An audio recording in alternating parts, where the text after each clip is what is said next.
Boa tarde a todos os presentes aqui. Então, antes de passar a palavra para a Vanilde, falar um pouquinho da trajetória dela. Ela é conservadora e restauradora de bens culturais, possui a graduação e licenciatura em Educação Artística pela Universidade do Estado de Santa Catarina, nosso UDESC, em 1988, mestrado em Arquitetura e Urbanismo pela nossa UFSC em 2011. Ela fez aperfeiçoamento e estágio no Laboratório de Conservação e Restauração no Museu Nacional Reina Sofia, como com bolsa do Ministério da Cultura da Espanha, no ano de 2007. É especialista em conservação de obras sobre papel pela Universidade Federal do Paraná em 1999. Na iniciativa privada, foi sócia e proprietária da empresa Memória, Conservação e Restauração de Bens Culturais, de 2000 até 2011. E a partir de setembro de 2011, é servidora da Universidade Federal de Santa Catarina, é lotada no Museu de Arqueologia e Etnografia Professor Oswaldo Rodrigues Cabral, o MAC, né, nosso conhecido MAC. É no cargo de restauradora responsável pela gestão do acervo na mesma instituição. E ocupou o cargo de direção de abril de 2016 a abril de 2018. No museu, desenvolveu, então, como conservadora e restauradora, diversos trabalhos, com destaque para a coleção Franklin Cascais, Desenhos de Escultura em 2010, Obras Guarani, Caigangue Schocklin, Memórias e Atualidades do Sul da Mata Atlântica em 2011, e continua, né, todos esses anos aí, desenvolvendo um excelente trabalho e preservando o nosso rico patrimônio cultural, que está lá abrigado no nosso querido Museu de Arqueologia e Etnografia da nossa Universidade Federal de Santa Catarina.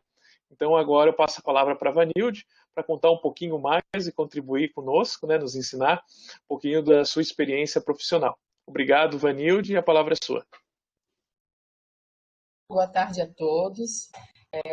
Quando eu quando a Aline fez o convite, eu fiquei pensando, né, o que eu vou apresentar, né? Porque eu poderia apresentar vários aspectos da minha trajetória, porque eu começo a minha trajetória não em papel, né? Eu me formo em Educação Artística e Artes Plásticas em 88. E pelo envolvimento que eu tive num projeto de pesquisa, onde a gente fazia uma documentação fotográfica das igrejas do século XVIII e XIX e das fortalezas, para a disciplina da professora Sandra Makowiecki, é que nasceu esse interesse pelo patrimônio. Então, assim, como ser restauradora naquele momento? A gente nem nem se usava muito a palavra conservação. Era mais ser restauradora. Então, a vontade de ser restauradora, né? Porque naquele momento, na década de 80, nós tínhamos na área de bens móveis apenas uma especialização em Minas Gerais no Secor, né? Então, a formação era feita assim, se graduava na área de arquitetura, educação artística, ou biologia, ou química, outras áreas, e se especializava, né? Mas ficar 2 anos em Belo Horizonte não é fácil, né? Então, assim, hoje a área está muito mais consolidada, né? A gente tem cursos de graduação, a gente tem curso de especialização, tem mestrado, então já tem um profissional. Apesar da profissão não estar regulamentada, nós já temos graduações, mas na década de 80 e antes da década de 80, ter uma formação, ser um restaurador era um grande, assim, era uma trajetória longa, né? E pensando fiz uma reflexão, assim, tudo que eu já tinha feito e não tinha me dado conta, mas eu já estou há mais de 30 anos na área, né? Então a gente só se dá conta do tempo que está na área a partir do momento que alguém te pede para apresentar um trabalho nesse sentido, né? Então eu tive que resgatar várias coisas da minha trajetória. Então a minha apresentação vai ser um pouco de cada, assim, mostrar a minha experiência, né? Como se dá a formação do profissional e assim, o que é o trabalho de um ateliê particular, né? No que ele se envolve, né? Porque eu estive na iniciativa privada e agora estou numa instituição pública. Então, cada faceta tem seus lados bons e tem seus pontos positivos e negativos, né? Então, vou tentar mostrar um pouquinho para vocês e espero contribuir. Então, esse projeto, esse trabalho como bolsista foi o que desenvolveu esse interesse pela área. Daí eu me formei e comecei a dar aula de educação artística. Nesse momento, ainda dando aula no primeiro ano, após formada, eu fui convidada para trabalhar um projeto de restauração em Santo Antônio. Então, foi esse meu primeiro contato com a área, mas eu não tinha nenhuma formação, nenhum conhecimento. Eu fui como iniciante e eu era coordenada por uma restauradora que vinha de Curitiba, chamada Marister. E ali é que realmente se consolidou o interesse pela área. Daí, em 90, o APCOR, ele ofereceu, né, um curso de formação, que era um aperfeiçoamento de um ano. Os professores eram o professor Alda Suzana Cardoso e a Sara Beatriz Feminiano, né?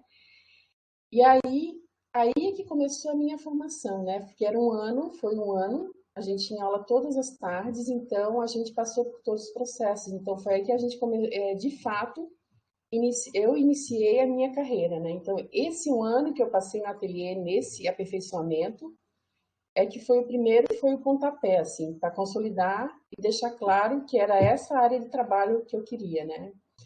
E aí, depois desse tempo, eu continuei como estagiária. Então, era uma oportunidade, né, continuar como estagiária, porque era uma possibilidade de integrar equipes e desenvolver trabalhos específicos. E além disso, né, aí eu comecei aos poucos a fazer trabalho como autônoma, né, mas coisas muito pontuais. E aí foi um longo caminho para a formação, né? Porque como é que era a formação? Era tentar fazer tudo que era oferecido a nível de país, cursos pontuais. Então, surgia um curso pontual, a gente fazia. Ia no evento, no congresso, fazia oficina. E assim ia, né? E vinculada sempre a outros profissionais, né? Porque a formação a formação do conservador, a formação do conservador restaurador é um processo longo. Hoje não, hoje tem a graduação, tu já sai com uma capacitação, mas na época não, né? Então, ou tu fazia especialização, ou tu tinha que correr atrás dessa formação. E aí, quando que veio a consolidação da minha, eu enquanto profissional? Foi quando surgiu essa especialização, que foi a única que aconteceu, que foi em 98, a conclusão foi em 99, que a Universidade Federal do Paraná, ela organiza uma especialização em papel, assim. Então, essa especialização a gente pôde contar com profissionais, foram convidados profissionais das principais instituições do país. Então, assim, foi uma especialização num molde muito diferente, né, das demais. Então, a gente teve, assim, um desfile de profissionais experientes que trouxeram muita contribuição. Então, foi um momento muito rico essa especialização. E essa especialização, ele exigia um aperfeiçoamento. E aí foi também um fato marcante na minha carreira, porque eu não queria fazer esse aperfeiçoamento nem no estado aqui, nem nos estados vizinhos, porque eu assim, a maioria dos alunos pretendiam fazer num grande laboratório, né? Então, nesse momento, eu escolhi o Arquivo Nacional. E essas fotos não são do Arquivo Nacional, são só para ilustrar, eu não tenho fotos desse momento, né? Mas, assim, foi um momento muito importante porque o Arquivo Nacional, ele tem uma fábrica de papel dentro do laboratório, né? Pequeno, no formato pequeno, mas eles produzem a fibra a partir da polpa de madeira, eles produzem a polpa de papel que eles vão utilizar no refibramento. Eles têm dois químicos que trabalham, então já fazem o tingimento do papel na produção, então isso é fantástico. Eles têm as MOP, as refibradoras de papel, de vários formatos, então o Exército desenvolveu umas MOP, porque o Exército precisava refibrar uns mapas, então eles trocaram, fizeram uma troca de serviço, então eles têm refibradores de papel de vários tamanhos, então esse contato com o laboratório de papel, que fazia tudo, né? Um desmonte de um livro, toda a documentação, preparava a polpa que ia ser utilizado no refibramento, depois fazia os banhos de limpeza, fazia depois os cortes, as costuras, a encadernação. Então, isso foi fundamental. E, paralelo a isso, eu fiz também um estágio na Biblioteca Nacional. A Biblioteca Nacional ela também foi importante porque a gente acaba conhecendo vários profissionais, mas a linha de restauração da Biblioteca Nacional é um pouco diferente. Eles também têm a refibradora mecânica, eles fazem, né, o refibramento, mas eles trabalham com pouco, eles reciclam papel de alta qualidade, que é bem diferente do que tu produzia a tua polpa a partir da fibra de madeira, né? Então, são contextos diferentes, mas foi... Então, esse momento é super importante. Aqui é uma foto que ilustra, né, quando tu coloca o documento já lavado na MOP para fazer a refibração das áreas que precisam ser refibrado numa folha de papel. O Arquivo Nacional, ele sempre refibra com essas margens, porque depois, quando ele vai fazer o corte, ele deixa uma pequena borda para que quando esse livro, esse material volte para a estante ou volte para uma caixa, tenha uma margem de segurança para não a oxidação não ser novamente direto na folha, na margem, na borda do livro, e sim nessa parte aqui que a gente deixou uma margem de segurança. É o que eu sinto muita falta, assim, aqui no estado, aqui na Grande Florianópolis, é de nós termos um laboratório equipado para papel. A gente faz as intervenções, a gente consegue dar um banho no documento, fazer a refibração, mas tudo de forma manual, né? A gente não tem um laboratório equipado que tenha uma MOP que faça uma refibração de quantidade de documentos que facilite tudo isso, né? Então, acho assim que eu acho que o LabCon, se ele conseguisse com o tempo, né, ter todos esses equipamentos, acho que ele poderia prestar um grande serviço para a comunidade, assim, né? Porque acho que é fundamental, né? E aí, então, depois que eu fiz a especialização, então a gente eu continuei com esses trabalhos particulares, né? Não tinha uma empresa, então eu trabalhava geralmente tinha amigas assim como a Lia, a Cláudia, a gente fazia trabalhos, mas não tínhamos um laboratório, um local comercial, a gente tinha um laboratório em casa, né? Mas em 2000 surgiu uma grande demanda de trabalho, assim, uma grande possibilidade de trabalho para a gente, daí nós resolvemos fundar a empresa Memória, Conservação e Restauração de Bens Culturais. Ela funcionou até pouco tempo, apesar de eu e a Cláudia termos deixado a empresa, mas a Lia seguiu por um bom período depois.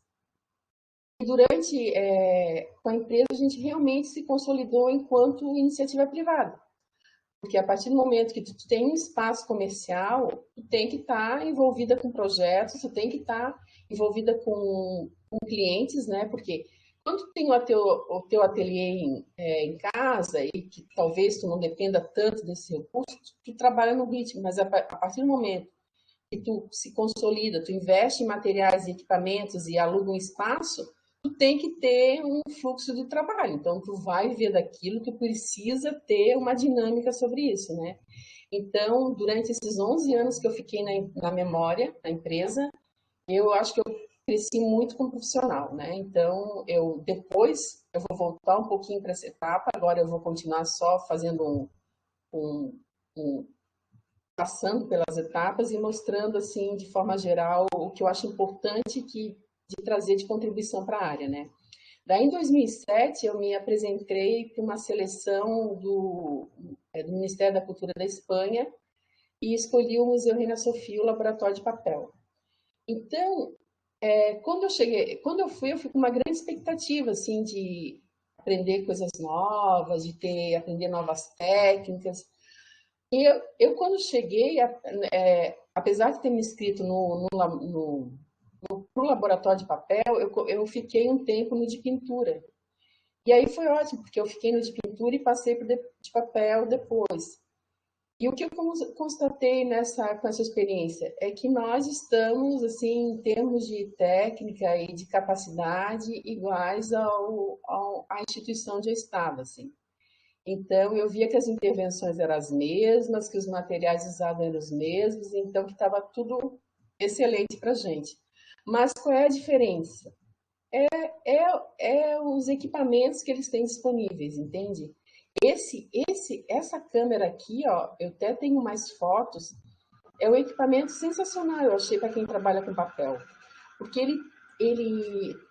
os documentos todos que eles estão, assim, com um pouco de mas era um laboratório de obra de arte, entende? Porque a gente fala papel, mas assim, a minha área de atuação sempre foi voltado a bens culturais móveis, obras de arte. Então, a minha experiência, apesar de eu ter feito uma especialização voltada para livros e documentos, a minha atuação foi mais em obras de arte. Então, nesse laboratório de Reina Sofia, então, vamos dizer assim, qualquer obra que eles tivessem que fazer uma planificação, ou que tivesse um desnivelamento, ou que tivesse um pouquinho amassado, eles colocavam nessa câmara de umidificação, mas é uma câmara de umidificação que tem um controle das gotículas, assim, aquela névoa, que não cria marcas d'água, que não cria que a gente conhece essas câmeras de umidificação no Brasil, mas eu vejo os profissionais sempre reclamarem de gotejamento, de acidentes que acontecem. Essa, então, eles colocavam aquele mínimo tempinho nessa câmera, dava uma leve umidificação no papel, aí eles vinham para a mesa de sucção para planificar e fazer os procedimentos.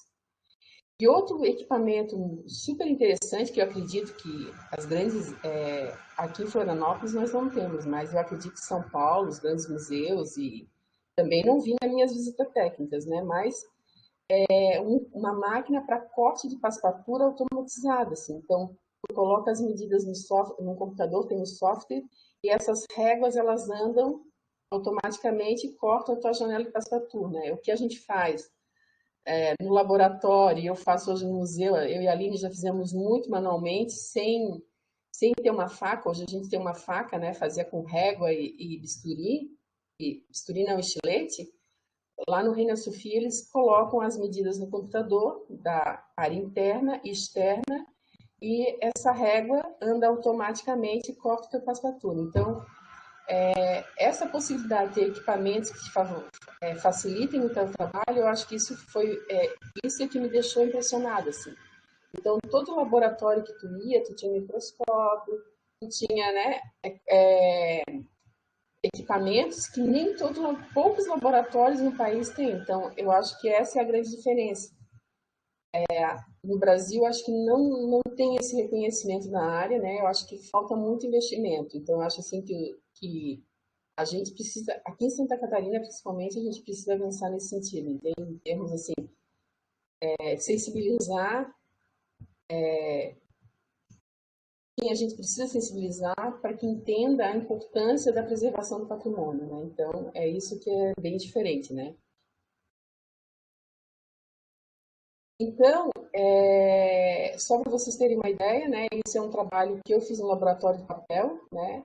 Era um grande desenho, tipo um projeto. Então, só para vocês verem, assim, que como é similar, né?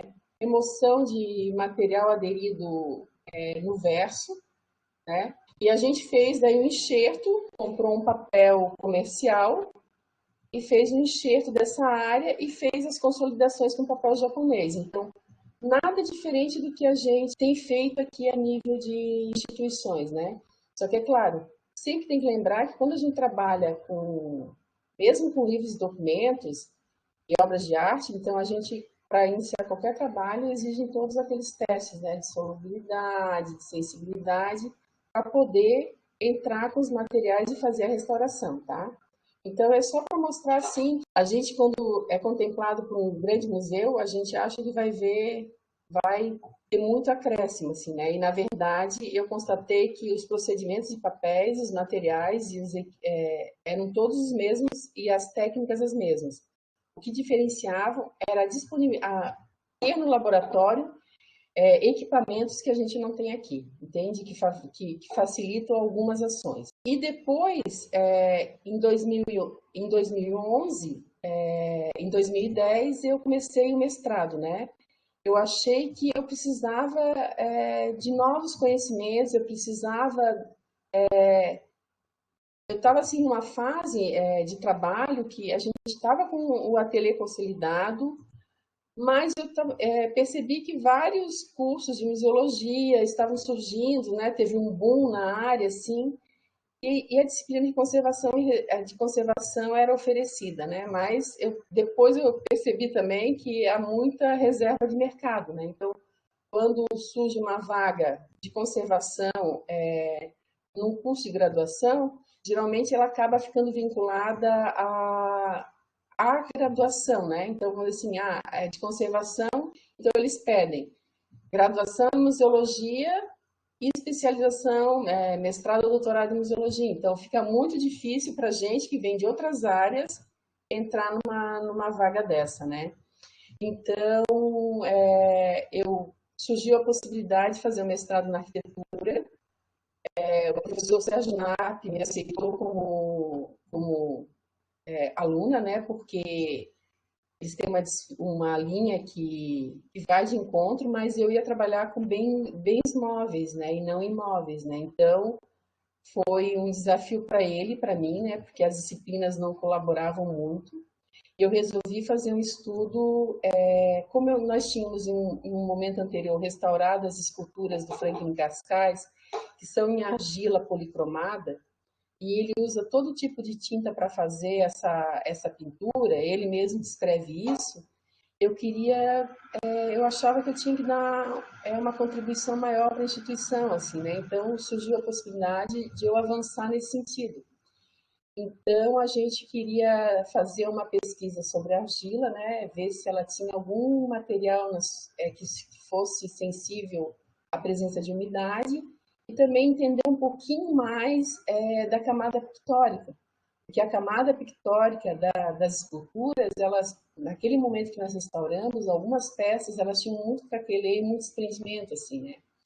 Então, eu consegui fazer algumas análises, né? Eu contei com o Laboratório de Física Nuclear da Universidade Estadual de Londrina.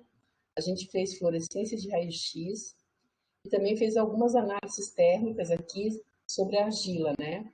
Então, o que a gente constatou? Que a argila tinha a presença na periferia de um elemento que ele se expandia em presença de umidade.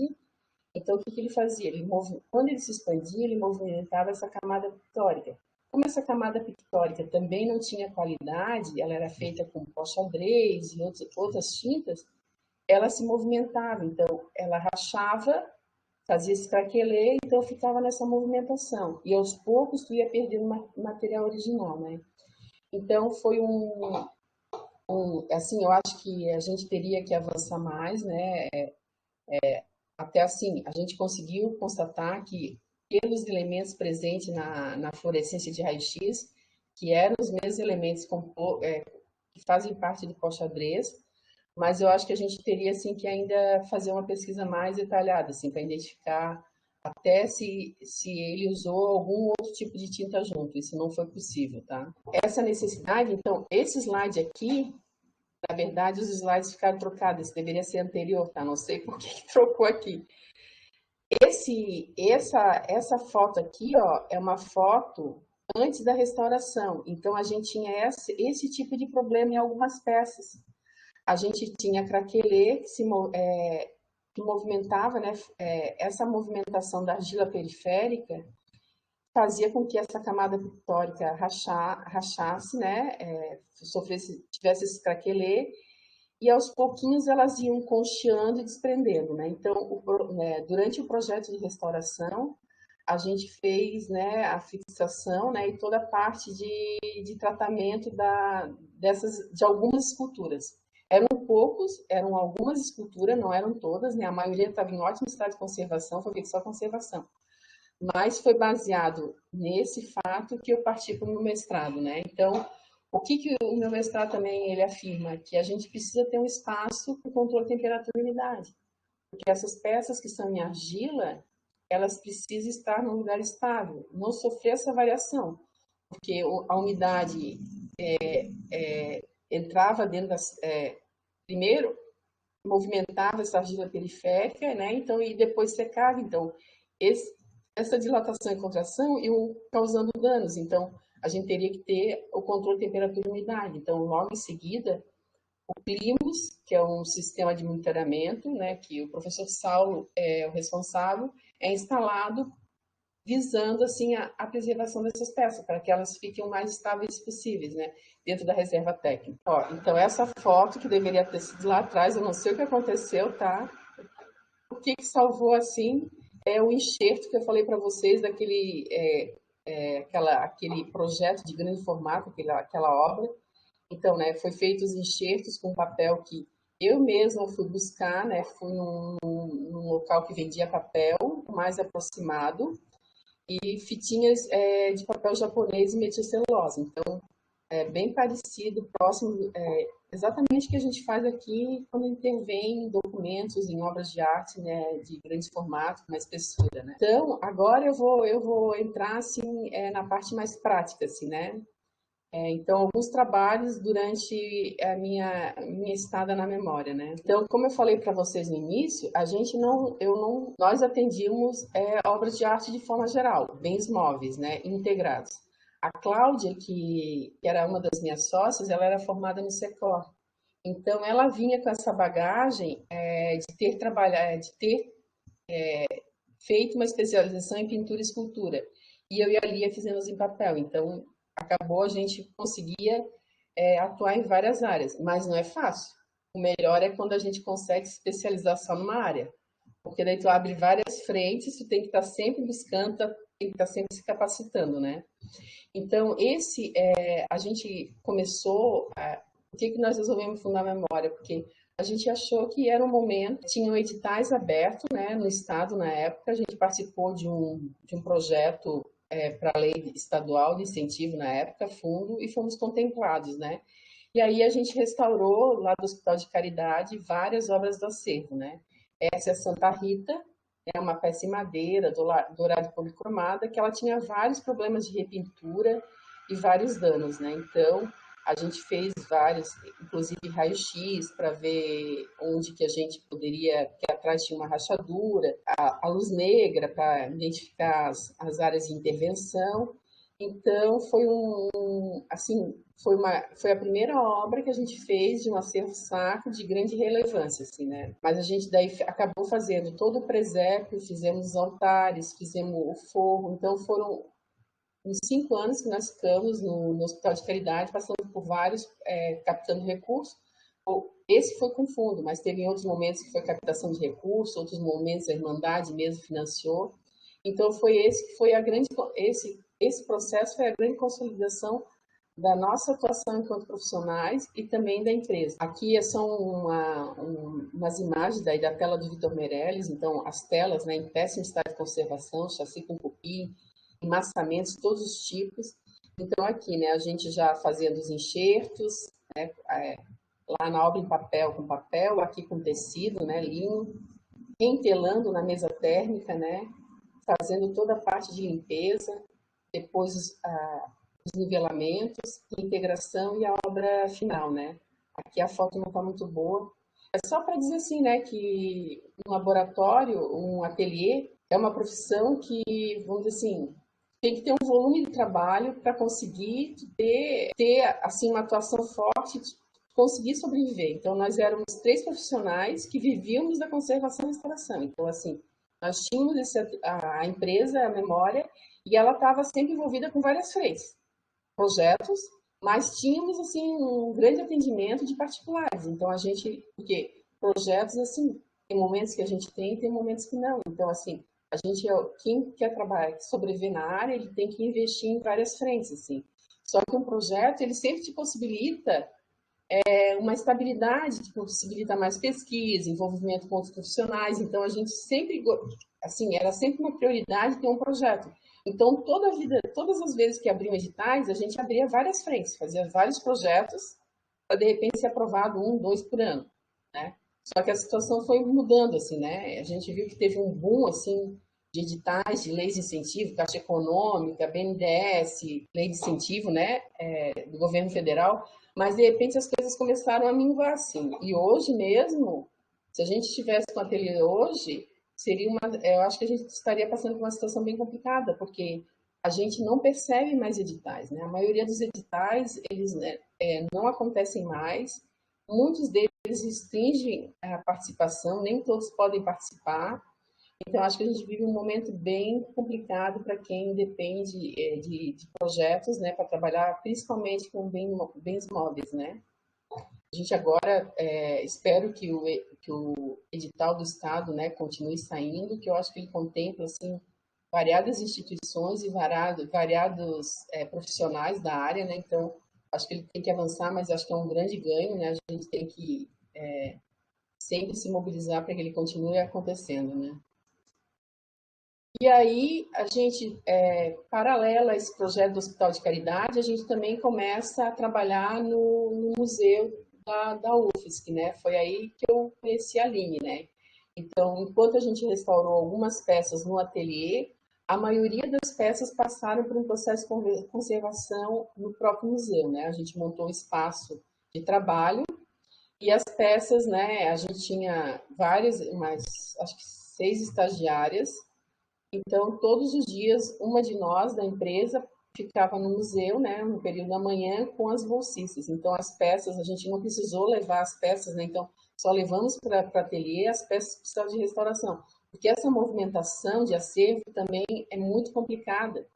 Envolve empresas especializadas, caixas de transporte, muitas vezes seguro. Então, se tu consegue fazer o trabalho na instituição, se tu consegue montar um laboratório, isso tudo tu não precisa providenciar.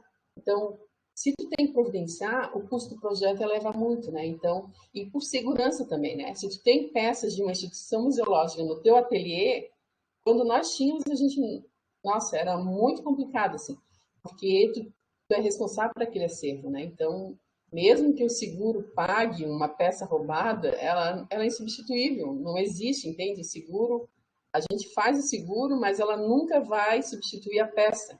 Então, tu ter uma peça de um valor no teu espaço de trabalho é muito complicado. É muito melhor tu trabalhar no espaço. A instituição consegue te oferecer um espaço, montar um laboratório na instituição e não trazer essa peça para o teu laboratório, né? Então, foi o que a gente fez, né? Então, a gente capacitou as meninas, né, as bolsistas, e daí uma de nós acompanhava o trabalho. Então, aqui era feita apenas uma limpeza mecânica e, às vezes, assim, uma fixação pontual, né? Mas as peças, então, todas as peças que tinham fraturas, esse tipo de coisa, aí era feito por profissional que estava trabalhando na instituição, né? Então, aqui é mais um exemplo desse acervo, né? Então, esse foi para o ateliê, né? Então, os craquelês generalizados, a luz negra, a gente vendo as áreas de intervenção, áreas de falta. Aqui já com nivelamento, né? E aqui já com a reintegração só nessas áreas, né? Onde há preenchimento, né? Então, esse é o princípio da restauração, né? A gente vai fazer a integração só nas áreas onde existe a falta. Eu não posso sair repintando tudo, porque daí eu estou fazendo aquilo que a gente critica.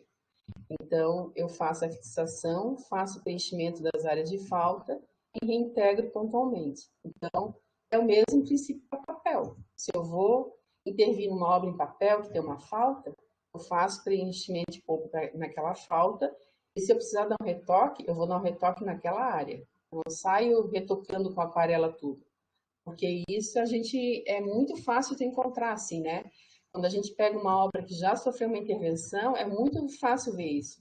A gente vê porcelanas, principalmente, que são objetos, quanto mais translúcida a porcelana é, mais difícil é de tu restaurar. Então, tu disfarçar, deixar imperceptível uma linha é muito complicado. Então, o que as pessoas faziam? Elas encontravam o tom da base da porcelana e pintavam a área toda. Então, isso foi procedimentos que foram muito utilizados, mas que já faz muito tempo que a área de profissionais não aceita, né? Então, é a intervenção mínima, e quando a gente não tem condições de fazer essa intervenção, a gente não faz, né? A gente estabiliza a peça, documenta e acondiciona, né? A gente sabe que a ciência da conservação está evoluindo muito, e no outro momento, aquilo que eu não consigo fazer hoje pode ser feito sem nenhum dano à peça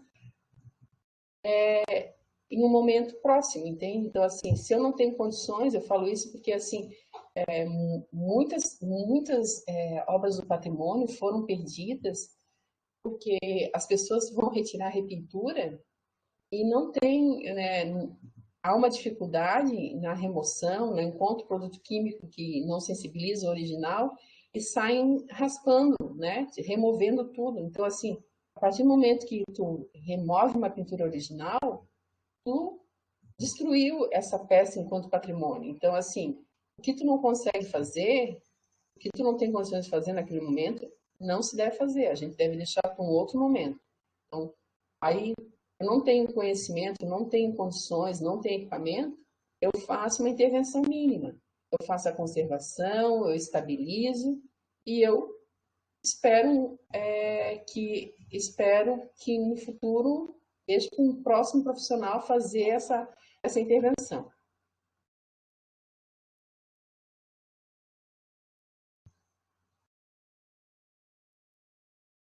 Então, outro projeto que nós desenvolvemos também no museu, a Aline também participou junto comigo, foi a gente criou a instituição, porque essa documentação, quando a instituição só tem a documentação física do acervo, é muito difícil te dar acesso ao pesquisador, né? E o museu da UFSC, ele está dentro, é de uma universidade, então a gente atende muitos alunos o tempo todo. Então nós desenvolvemos um banco de dados, né, com a ajuda do CETIC, tinha uma profissional de informática que fez a programação da ficha. E aí isso nos facilitou muito, né? Que a partir desse momento a gente foi inserindo os campos, a identificação da obra, a forma de aquisição, a conservação. Tem campos que ainda não foram preenchidos, mas as medidas da obra, tudo consta nessa ficha. Então esse projeto que foi desenvolvido em 2006, 2007, foi assim, para a área de pesquisa foi fundamental, porque a gente consegue disponibilizar a partir daí, assim, muitas vezes o aluno ele não precisa nem vir na instituição, ele conversa com a gente por e-mail, ele assina um termo de preenche uma ficha de pesquisador, depois ele diz para a gente no que vai usar essas imagens que ele está solicitando, a gente manda depois o link, ele faz a pesquisa dele e depois a gente manda uma imagem com uma resolução melhor para ele usar no trabalho dele. Então, assim, por que é fundamental fazer uma documentação desse tipo, principalmente para acervo do Cascais? Porque tu imagina, a gente tem 900 e poucos desenhos, daí um aluno quer ver, sei lá, as bruxas do Cascais. Teria que ir lá localizar, claro, a gente tem a localização de menos, mas abrir todos esses desenhos. Cada vez que a gente fica manipulando esses desenhos, está expondo eles a risco. Então, o ideal é não ficar manipulando toda vez que um pesquisador quer ter acesso a uma informação de uma obra. Então, esse banco de dados possibilitou isso. O aluno faz a sua pesquisa, ele faz o recorte do que ele quer, e aí ele vai verificar o que ele quer numa fotografia, numa imagem digital, e não na obra. Então, dar acesso às obras ficou bem limitado a poucas pessoas. Então, isso foi muito importante. As esculturas também. Imagine a escultura em argila, né? Policromada. Por mais que se cuide, a gente, claro, todo profissional que vai acessar uma reserva, um acervo com essas características ou qualquer outra, ele tem que estar preparado, tem que ser a pessoa responsável por aquilo. Mas mesmo assim, acidentes podem acontecer. Então, se tu evita a manipulação, tu está fazendo, tu está ajudando na preservação da obra. Então, tu ter um banco de dados online do acervo é fundamental. Então, esse também foi um projeto que a gente desenvolveu durante um ano, né? Nesse momento também foi comprado a coleção de rendas, né? A gente participou do edital, a proposta do edital era essa, fazer o desenvolvimento de uma ficha catalográfica para disponibilizar online e comprar uma coleção de rendas do Dorara Soares, que é um folclorista aqui da ilha, que tinha uma coleção e desejava vender. E como nós já tínhamos uma coleção de renda, a gente queria incorporar essa coleção à nossa coleção. Então foi possível, né? A gente foi contemplado com o edital. Então foi feita essas duas ações, né? A catalogação, a compra e depois o acondicionamento dessas rendas de forma adequada. Em 2009, 2010, a gente participa também novamente do edital da Caixa Econômica e daí a gente é contemplado para fazer a conservação dos desenhos do Franklin Cascais, né? Porque o primeiro acondicionamento foi feito em 99.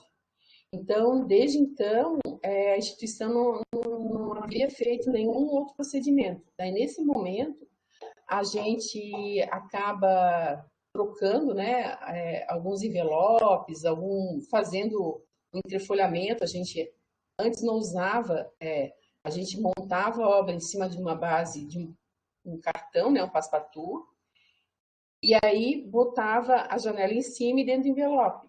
Aí a gente passou a notar que a acidez que está presente no papel, porque o Cascais usava qualquer tipo de papel, ela migrava logo para o papel de base. Esse cartão de base é um cartão que tem um custo mais alto para a instituição. Então a gente resolveu fazer um entrefolhamento com papel alcalino, esse entrefolhamento ficava embaixo da obra.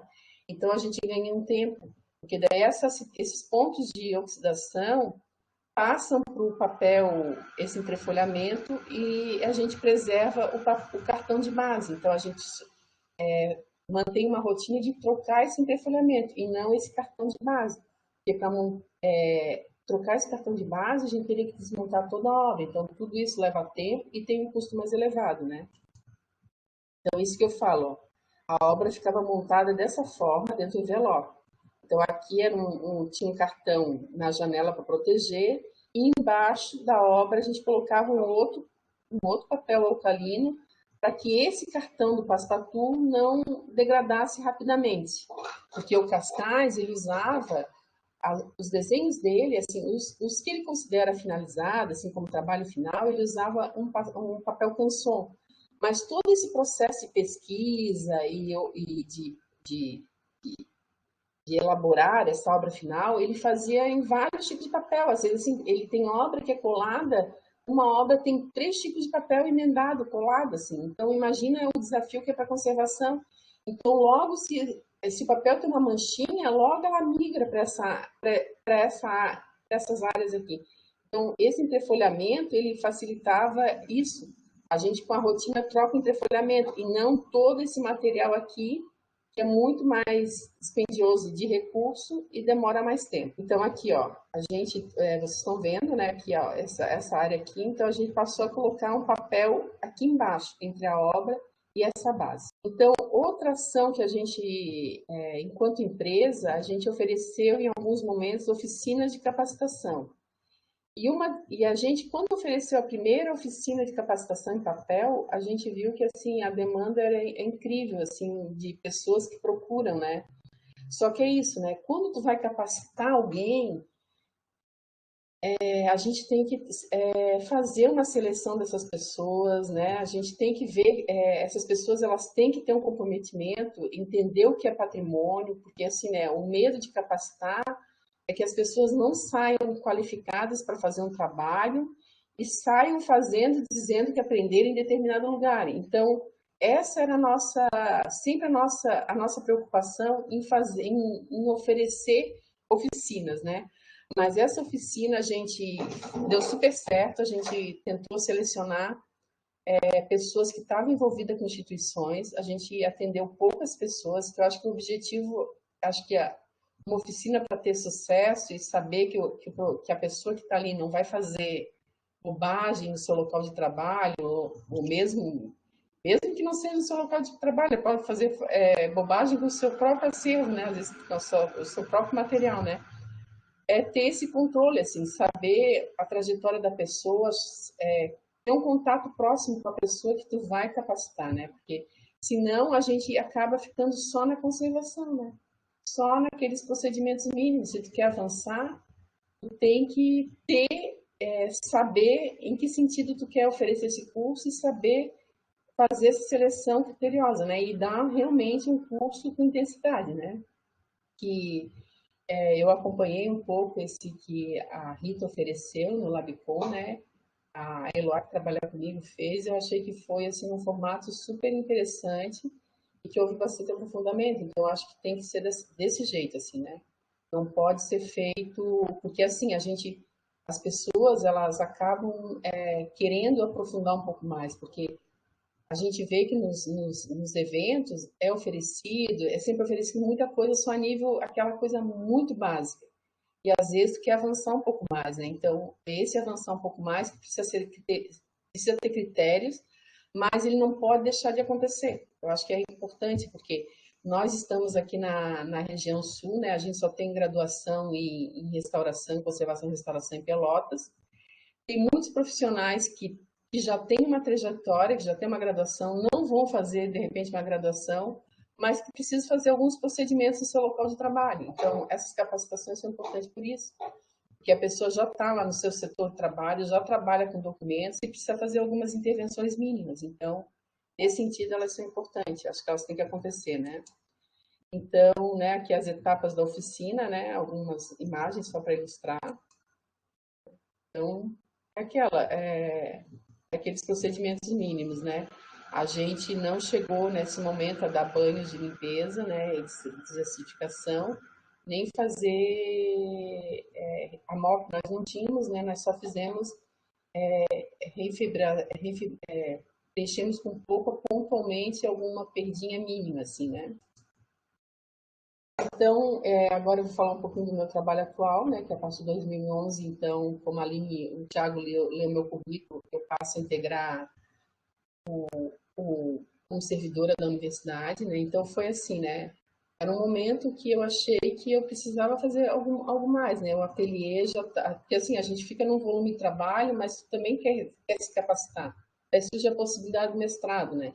Quando eu estava terminando o mestrado, abriu essa vaga para restaurador do museu. Então, assim, era um momento certo, assim, né? Porque eu estava com a revisão bibliográfica toda feita por causa do meu trabalho, me tranquei, estudei e acabei sendo selecionada, né? Então, só que daí a gente vai para uma outra realidade que tem um outro ritmo, né? A gente consegue fazer coisas que não consegue fazer na iniciativa privada, mas, de qualquer forma, é toda uma engrenagem que tu tem que obedecer quando tu está numa instituição, né?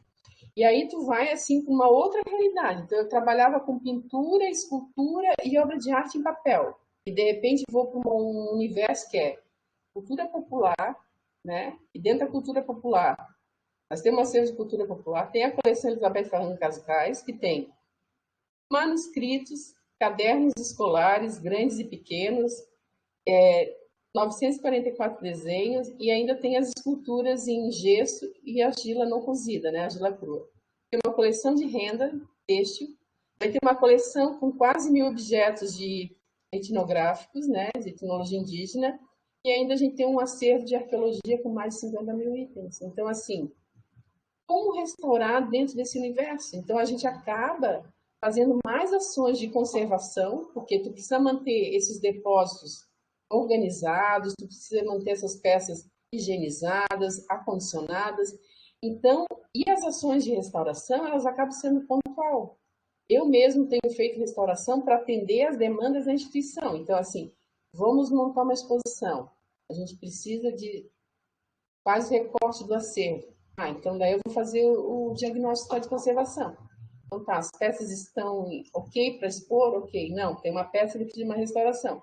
Então eu vou atacar essa peça porque eu tenho objetivo. E aí, paralelo a isso, a gente vai aos pouquinhos restaurando as peças que realmente precisam. Mas assim, uma restauradora, dentro do universo de um museu, um acervo desse porte, acaba sendo trabalho, muito trabalho, porque a gente não faz só isso, a gente acaba se envolvendo com o pesquisador, porque aquele pesquisador que a ficha, o banco de dados não atende, a gente acaba tendo que lá, toda a documentação fotográfica que às vezes envolve com um processo, também tem que ser disponibilizada a peça. E assim, né, então, quando surgem essas demandas, né, as exposições, também tu tem que fazer toda mesmo que tu tenha um curador, tu tenha uma equipe, toda a responsabilidade do acervo é teu. Se há um empréstimo de acervo, se há uma solicitação, também é você que tem que fazer todos os laudos, é você que tem que acompanhar tudo. Então, assim, estar numa instituição é uma outra dinâmica de trabalho. É uma dinâmica que eu adoro, porque o museu está, por ele ser de uma universidade, a gente lida com muitos públicos, né, com variados públicos, mas o melhor é a gente lida com muitos tipos de pesquisa. Então, o aluno tem seu trabalho lá acadêmico, pode ser de graduação, de pós.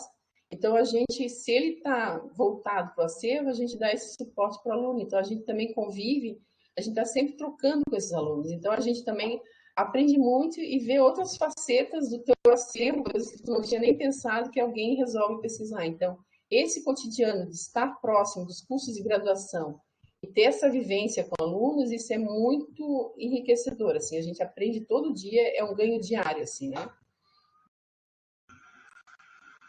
E aí, eu mostrei os desenhos, né, naquela mapoteca, os cadernos e os documentos avulsos também estão todos acondicionados, já viram quando eu cheguei na instituição, eles já tinham passado por esse processo, agora a gente só faz a manutenção desse acervo, a troca de caixas, de entrefolhamentos, esse tipo de coisa, né?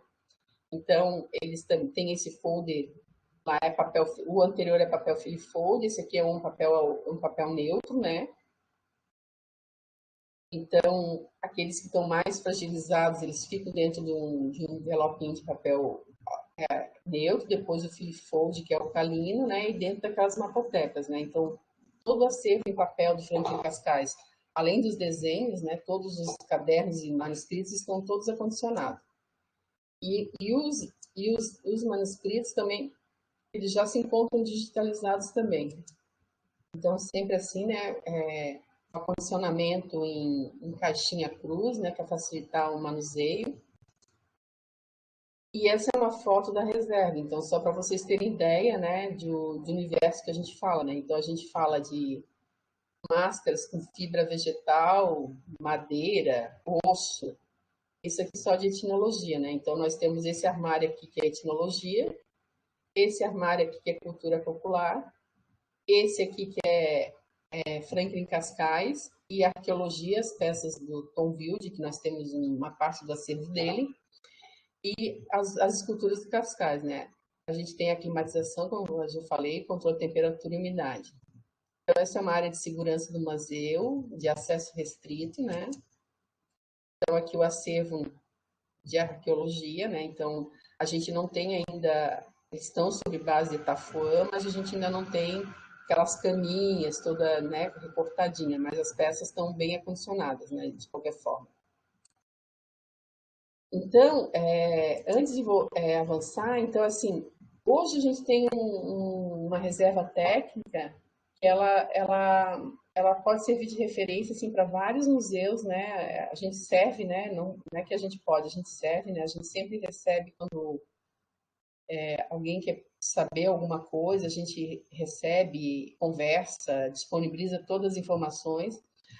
Então, a gente tem uma reserva, assim, né, com armários adequados, climatizadas, o acervo acondicionado, muita coisa está no banco de dados, mas, assim, mesmo que a gente tenha avançado muito, tem muito trabalho ainda pela frente, muita pesquisa pela frente.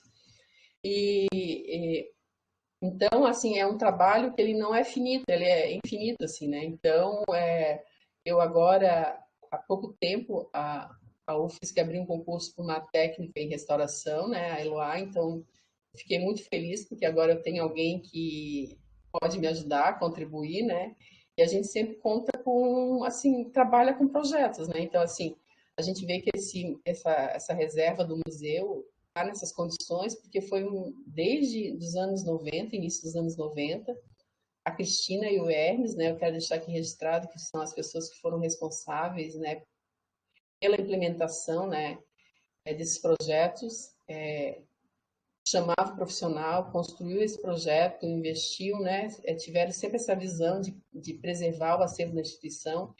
Então, se a gente avançou, se a instituição está nesse momento, é porque muitas frentes foram abertas, uma dando sequência para a outra, assim. Então, nós temos ainda muito que fazer, né? Mas assim, é isso, né? É uma trajetória, é uma instituição, né? O museu ele tem sua trajetória, mas nesse sentido ele avançou mesmo foi a partir dos anos 90, final dos anos 90, né? Então, desde então, foi implementada uma política de conservação e ela segue, né? Então, ela segue tentando sempre se aprimorar, né?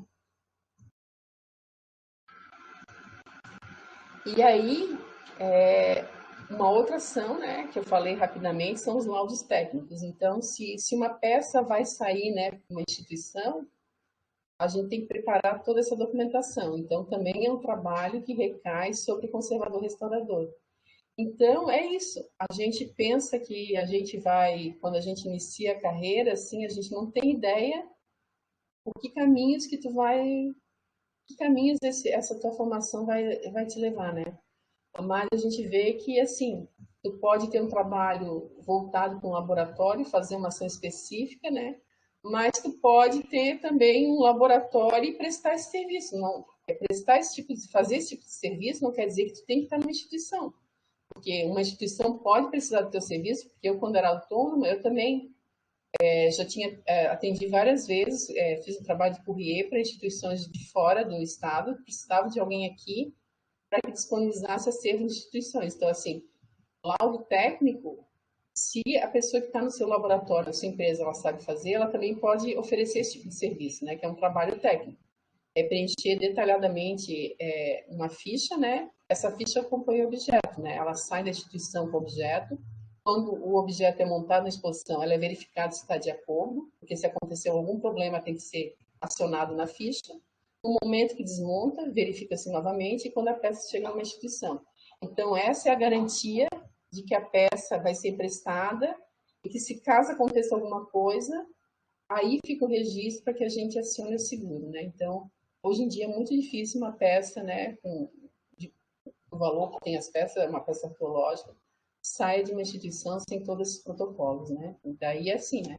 Não é só isso, daí são caixas de transporte, empresa especializada, acompanhamento na montagem, acompanhamento durante a exposição, é todo um arsenal de etapas que tem que ser cumprido, entendeu? E aí, isso que eu falei para vocês, a gente sempre, no museu trabalha, a gente sempre oferece bolsas de estágio, ou quando a gente tem projetos, oferece bolsas no projeto. Quando não tem bolsas no projeto, a gente oferece bolsas. Agora a gente participa do edital da UFSC, né, que tem as vagas. Aí diminuíram nossas bolsas, né? Antes a gente poderia oferecer mais bolsas, agora participando do edital houve uma diminuição no número de vagas. Mas a gente aceita também estágio obrigatório. Então, a gente tem os alunos de museologia fazem seu estágio obrigatório, muitos no museu, porque o curso de graduação em museologia é no período da tarde, e muitos museus do estado só abrem à tarde. Aí nós oferecemos as vagas no período da manhã, então fica mais fácil para eles, né? Quando eles não querem deixar o estágio e o TCC só para um semestre, eles querem fazer tudo junto, então o museu é uma grande possibilidade de eles fazerem estágio, porque a gente aceita os estagiários no período contrário que eles têm aula, né? Então, a gente sempre tem, né, quando vai trabalhar num projeto, tem esse processo de capacitar, né? Aqui é um momento que eu estou capacitando as alunas para trabalhar com papel, porque elas iam me ajudar numa ação nos desenhos do Franklin Cascais. Então, primeiro a gente dá uma oficina, né, para capacitar os bolsistas, para que não fique só aquilo assim de mandar fazer, né, de não fazer essa reflexão. Então, eu procuro sempre apresentar as pessoas que vão trabalhar comigo, né? A instituição como um todo, entenderem como é que é o funcionamento, né? E daí capacitar naquela ação que vão desenvolver, porque isso é super importante, porque eles vão sair, eles estão num curso de graduação, mas tem uma vivência nos laboratórios, mas assim, vir para o museu parece um trabalho da vida real, né? Então eles curtem um monte, colaboram um monte. Então, assim, eu acho muito. Quando o aluno tem habilidades, né, tem sensibilidade para trabalhar, a gente tem feito trabalhos espetaculares com eles, assim, né? Então, aqui outros momentos, né, também. Isso aqui é acervo de cultura popular. Essas peças estavam no IGEM, então elas estavam, né, com muita sujidade aderida, né? Esse é só com trincha, né? Então, os engenhos, acho que a maioria conhece, né? Então essas peças, eles tinham tem vários, né? Para imprimir a mandioca, né? Pensar. Então a gente resolveu guardar dois exemplares, né? Para ficar como exemplo. Então é no processo de limpeza. Então agora eu vou só falar assim de problemas que a gente observa em obras em papel. Tá? Então eu tentei fazer assim um resumo de que essa vivência tanto no particular, né? Numa empresa quanto numa instituição, e agora eu vou mostrar, independente do lugar que esteja trabalhando, que a gente encontra em obras de arte sobre papel, né? Então a gente encontra, né? A gente recebe, né, obras totalmente onduladas, coladas, né? Papel aderido para fechar com a moldura. Esse é um procedimento que é feito na maioria das galerias de arte, moldurarias, né? Então eles fazem a montagem e daí pegam papel e colam, né? Esses papéis ácidos, papéis de péssima qualidade. Então isso com o tempo, se a montagem, se o quadro fica num lugar muito com variações de temperatura e umidade, acaba movimentando esses fechamentos e vai interferindo também na obra que está montada sobre esses papéis ácidos. Então, isso também a gente atendia algumas galerias que a gente já tinha feito essa sensibilização e eles passaram a não fazer os fechamentos em obras em papel dessa forma, né? Faziam com aquele foam board, daí com uma fita de pH neutro, para não, pra justamente preservar essa obra, porque a gente vê que muita das montagens, elas acabam, todos esses fechamentos acabam transferindo para daí a peça que está ali embaixo e tem valor. Então a gente tem que evitar esse tipo de coisa, né? Então tem que tentar preservar, fazer uma montagem adequada, né?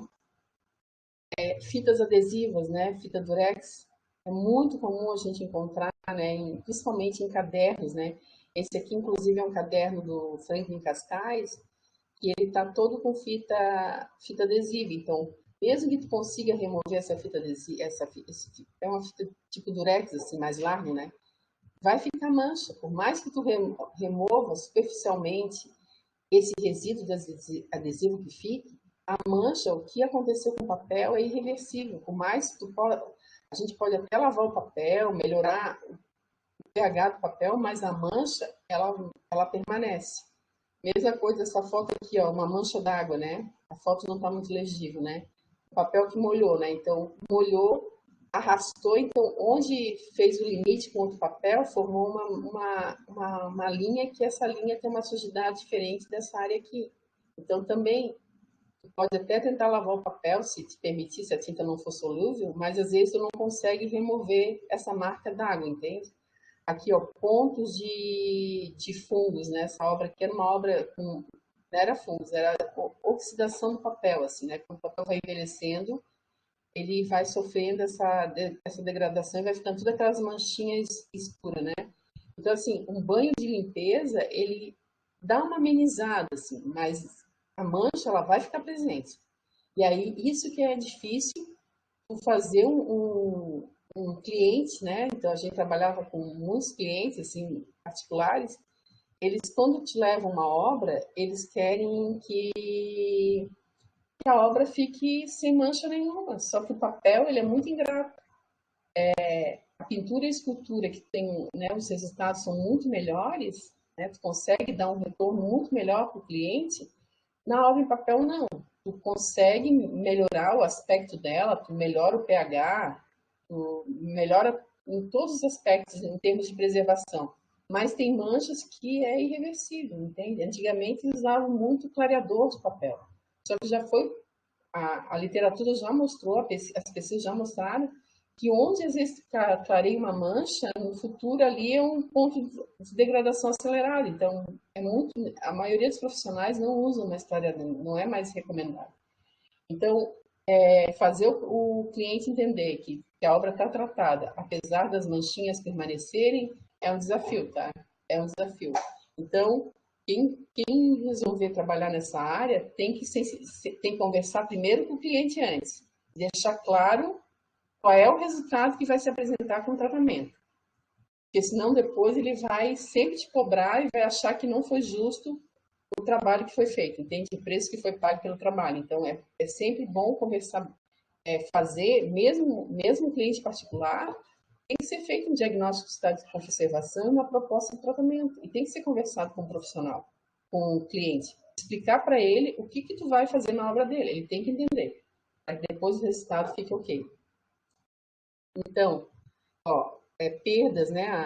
A tinta ferrogálica, né? A degradação, então tu perde áreas de informação, né? Então, isso é muito comum, tu vê em arquivos, né? Com tinta ferrogálica.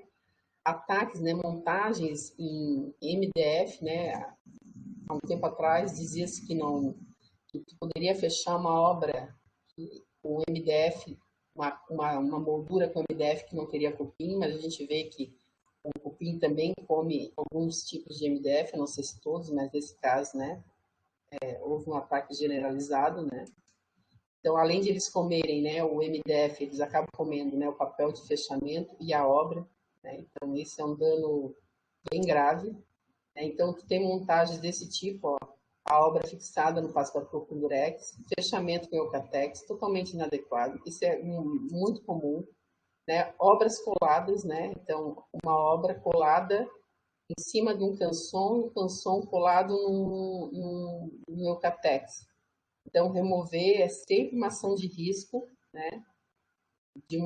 Remover uma obra em papel aderida num suporte rígido é uma operação de risco. A gente tem que fazer só se a gente tem segurança, porque é muito fácil de danificar o papel, né? Então, aqui, o certo é tu vir removendo o que está aderido, não a obra. Então, tu remove o Eucatex, remove esse papel e não ao contrário, e não retira a obra, né? Então, ó, foi o que a gente fez. Então, ficou a obra com resíduo desse papel. Então, aqui o verso dela já depois com um faceamento, né? Então, a gente também trabalha, fez alguns livros, né? Mas, assim, nunca trabalhamos numa biblioteca que tivesse que restaurar todos os livros. A gente restaurou livros pontualmente, assim, obras raras ou alguma coisa de muito valor, então foram trabalhos pontuais, né? Então, assim, restauração de capa, né? Pontualmente, reforço de página solta, né? Então, bem pouca coisa, assim, né? Então, assim, esse também era uma capa que não tinha a parte de trás, não existia mais, né? Então, a gente fez um enxerto com um papel de qualidade, um papel recomendado para esse tipo de coisa, né? Então aqui também uma gravura antiga, né? Tinha áreas de perda oxidadas, né? A gente conseguiu dar banho nessa peça, depois reencolou e fez os enxertos, mas é isso que eu falo para vocês, né? Onde há aquela degradação, consegue, né, com os banhos dar uma amenizada, mas ainda é perceptível o dano que ocorreu, né? Então, consegue dar um ótimo resultado para a peça. Mas o papel, ele tem suas limitações, e o profissional que trabalha com papel, ele tem que saber a limitação dessa intervenção. Aqui a gente tem, né, que é muito comum, né, ataque de fungos, principalmente com obras que são molhadas, né.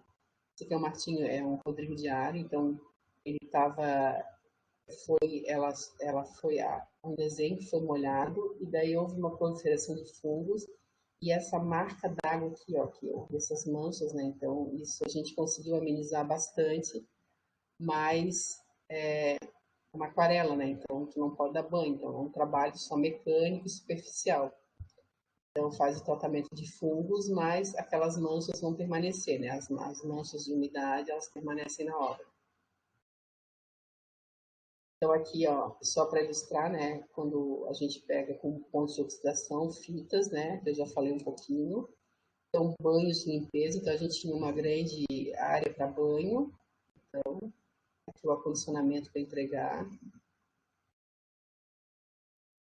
Eu não sei, ó, repetiu o slide, não sei porque, na hora de salvar. E esse aqui é uma obra em papel, uma pintura sobre papel, né, então tinha uma grande falta aqui embaixo, toda amassada os cantos, foi se fazendo a recomposição com enxerto de papel, né? Removeu a superfície rígida e ácida que tinha atrás, fez uma nova fixação com papel japonês, né? Um novo suporte. Daí, como era tinta a óleo, se fez o nivelamento e se reintegrou com tinta de restauração. Então, essa é a obra, né? Aqui embaixo, onde tem um enxerto, a gente consegue perceber foi feito a reintegração com trapézio, né? Para deixar visível a área de intervenção aqui embaixo. Então era isso, gente. Eu não sei se eu consegui atender as expectativas de vocês, mas estou à disposição, né? Se qualquer dúvida agora para as perguntas, né? Qualquer outra colocação, qualquer outra questão que vocês tenham para colocar, tá? Muito obrigada, gente.